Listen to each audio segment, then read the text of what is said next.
Make in India എന്ന ആശയം നല്ലതായിരുന്നെങ്കിലും അത് നടപ്പാക്കുന്നതിൽ പ്രധാനമന്ത്രി നരേന്ദ്രമോദി പരാജയപ്പെട്ടെന്ന് രാഹുൽ ഗാന്ധി. എല്ലാ ഉൽപ്പന്നങ്ങൾക്കും ചൈനയെ ആശ്രയിക്കേണ്ട സ്ഥിതിയാണ് രാജ്യത്തിന്. രാജ്യത്തിന്റെ ഉൽപാദന മേഖലയുടെ വിഹിതം 2014 15.3% നിന്ന് ഇന്ന് 12.6%-ലെത്തി. 60 വർഷത്തെ ഏറ്റവും കുറഞ്ഞ നിരക്കാണിതെന്നും രാഹുൽ ഗാന്ധി പറഞ്ഞു. രാഷ്ട്രപതിയുടെ നയപ്രഖ്യാപന പ്രസംഗത്തിന്റെ നന്ദി പ്രമേയ ചർച്ചയിൽ പങ്കെടുത്ത് സംസാരിക്കുകയായിരുന്നു Rahul Gandhi. Any country basically organizes two things.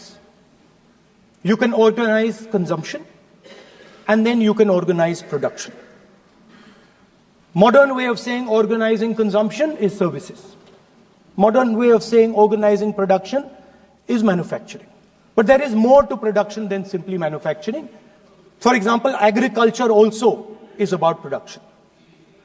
Now, pretty much every government since 1990 has done a decent job on consumption, on organizing consumption. Which are the companies that organize consumption?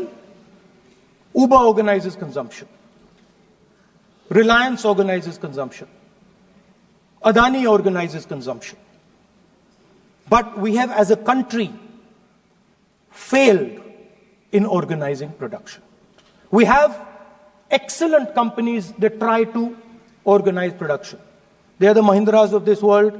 They are the Bajajs of this world. Part of Tata's organizes production, but the record of the country in organizing production is dismal. And essentially what we have done is we have handed over the organization of production to the Chinese. So this mobile phone, even though we are saying we make this mobile phone in India, that is not a fact. This phone is not made in India. This phone is assembled in India. All the components of this phone are made in China. The network that has produced this phone is made in China, is owned by China. So every time we use a phone, every time we wear a Chinese shirt, a Bangladeshi shirt, every time we wear a pair of Chinese sneakers, we are paying a tax to China. Because some Chinese youngster is earning a salary to make or to produce that product. So, the first message I would give in a presidential address would be that India has to focus completely on production. Because if we do not focus on production and we continue to focus only on consumption, we will find that we will run huge deficits, we will increase inequality, and eventually we will run into a serious problem. Social problem because of unemployment, which we are already facing. If you look at the numbers of the amount of people who are in jail, if you look at the numbers that are spent on internal security, if you look at the numbers spent on our police forces, they all spiral. They are all rising. And everybody understands that social tension is on the rise in India. So now the next question comes, okay, so where is this employment going to come from? What is India going to produce? And for that, I'd like to tell all the youngsters of this country that there is a revolution taking place, an exciting revolution. The world is transforming completely. And the change that is taking place, at the heart of the change that is taking place, we are moving from the world of the internal combustion engine to the world of the electric motor. We are moving from petrol to batteries. We are moving wind, solar, potentially nuclear energy. So our entire way of moving is changing. And this is going to change every single thing. It is going to change warfare. It is going to change medical treatment. It is going to change education. It is going to change how we eat. It is going to change every single thing. Now, the last time there was a revolution, called the computer revolution, the government of India had a clear focus. We looked at that revolution. It was a Congress government. We looked at the revolution and we decided clearly that we are going to focus on the development of software. And we rode the wave of that revolution. And today you can see the result. I remember people laughing. I remember people laughing when the computer was being talked about. You mentioned Mr. Vajpayee. I respect Mr. Vajpayee, but Mr. Vajpayee gave a speech saying that computers are of no consequence to India. So, what is important when there is a revolution? What is important is that you understand what are the drivers of that revolution and where exactly do you need to focus, where exactly do you need to sit in that revolution. I said that this revolution is going to change everything. And I want the youngsters in this country to think about it. There is a war going on in Ukraine. The war in Ukraine is actually a war between the internal combustion engine and the motor, the electric motor. The electric motor is inside the drone, the engine is inside the tank. And if you look at what is going on in Ukraine, the tanks are dying by the thousands. And small little drones with electric motors, small batteries, not much bigger than that, are destroying the entire tank artillery infrastructure of both Ukraine and Russia. So the drone is the electric motor. The drone is the battery. The drone also needs to see. So the drone is a camera. In the same way, electric cars, the electric car is a motor. The electric car is batteries. The electric car is cameras. Robots are exactly the same thing. Robots are electric motors, multiple electric motors with cameras, with batteries. And this is what the revolution is going to look like. So there are basically 4 technologies that are driving this entire change in mobility. Electric motors, batteries, optics, and then on top of that, you can apply AI.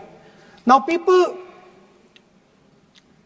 I want to tell the youngsters of this country, people talk about AI. But it's important to understand that AI on its own is absolutely meaningless. Because AI operates on top of data. Without data, AI means nothing. And if we look at data today, there is one thing which is very clear. Every single piece of data that comes out of the production system in the world, the data that was used to make this phone, the data that is used to make electric cars, the data that is used to make basically all electronics on the planet today is owned by China. And the consumption data is owned by the United States. In China, the consumption data is owned by China. But in India, companies like Google, companies like Facebook, companies like Instagram, X, they own our consumption data. So if India wants to talk about AI, it has to first answer the question, what data is going to power that AI? And the answer today is India does not have that data. Neither does India have production data. Neither does India have consumption data. We have handed our consumption data to the big American companies, and the production data we don't have anyway. So what would that vision look like? The first thing, we would start getting youngsters excited about this revolution.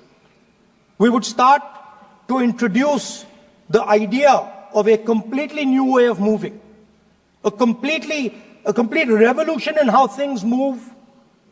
We would start teaching our children in schools about batteries, about electric motors, about how these things combine, about how drones, robots, electric cars are structured, how they will work together. And most important, we have to start building a production network so that we can get access to production data. Now, what would we focus on? We would not give you a laundry list. China has at least a 10-year lead on India in this space. China has been working on batteries, robots, motors, optics for the last 10 years, and we are behind. So what would our president's address say to the youngsters? We will choose critical areas in each one of these technologies. And we will start to build capabilities in those areas. The second thing we would do, we would ensure that our banking system is not captured by 2 or 3 companies that basically do not allow you to build a production system.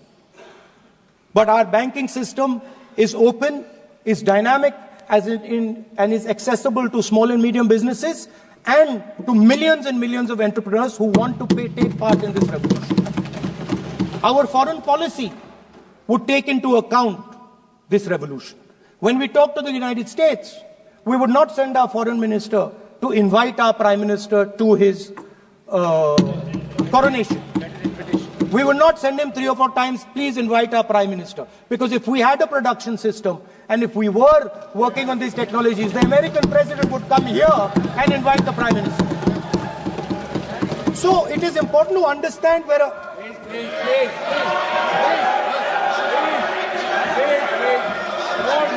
Without foreign policy.